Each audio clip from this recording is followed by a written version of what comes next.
Momen haru Titi DJ nonton Stephanie Putri manggung di LA, mau nangis hingga peluk TV. Momen haru ibu dan anak terjadi saat diva Indonesia Titi DJ menyaksikan anak bungsunya Stephanie Putri tampil di Los Angeles, Amerika Serikat.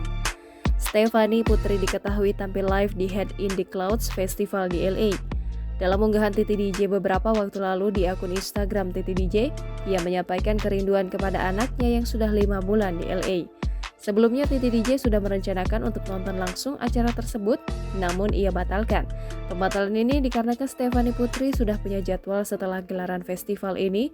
Selain itu, Titi DJ juga baru saja merilis single terbarunya sehari sebelum acara festival anaknya.